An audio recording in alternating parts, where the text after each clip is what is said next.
each one of you is going through some problem or the other in your family, in your life.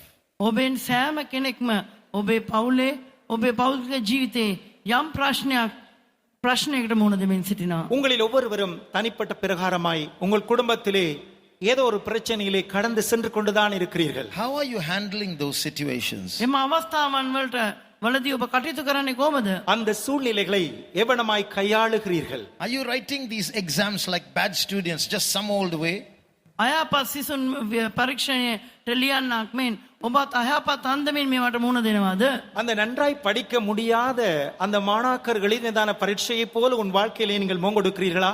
Or are you setting up a council and making wise counsel and fighting your battles? එසේ නැත්නම් මන්ත්‍රණ සභාව පීඨුවගෙන ඔබ ඥානවන්ත මන්ත්‍රණයක් පිට ඔබේ සටන කරනවාද? ஆனாலும் நீ ஆலோசனை செய்து ஆலோசனைக்காரருடைய ஆலோசனைகளை கேட்டு அதன் பிரகாரமாக நீ யுத்தம் செய்கிறாயா? We are going to offer 100 praises and stop.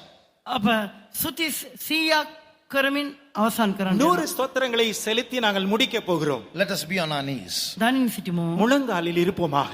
Those who want wisdom to tackle your difficult situations. ඔබේ දුෂ්කර අවස්ථාවන් ඔබ හසුරුවා ගන්නට ප්‍රඥාව අවශ්‍යයි කියන අය. உங்கள் கஷ்டமான சூழ்நிலைகளை கையாளத்தக்கதான ஞானம் தேவை என்று சொல்லுகிறவர்கள். Those who want God to be your counselor.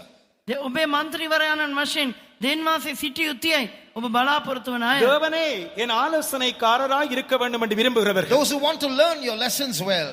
ඔබේ පාඩම් හොඳින් ඉගෙන ගන්න කැමති අය. உங்களுடைய பாடத்தை நன்றாய் கற்றுக்கொள்ள வேண்டும் என்று விரும்புகிறவர்கள். Standing on your knees, put up your hands also. දනිස් මත සිටගෙන දෑත් ඉහළට වීදුවන්න. முழங்காலில் இருந்தவர்களாய் உங்கள் கரங்களை மேலே உயர்த்துங்கள். Start praising God. දෙනා ස්තුති කරන්න ආරම්භන්න. கர்த்தரை துதிக்க ஆரம்பியுங்கள். As you praise God, God is going to give you that wisdom. ඔබ දෙන්වාසේ ප්‍රශංසා කරත්ම දෙන්වාසේම ප්‍රඥාව ඔබට දෙන්න යනවා. நீங்கள் தேவனை துதித்துக் கொண்டிருக்கிற பொழுதே கர்த்தர் அந்த ஞானத்தை உங்களுக்கு கொடுக்க போகிறார். God is going to tell you the rules.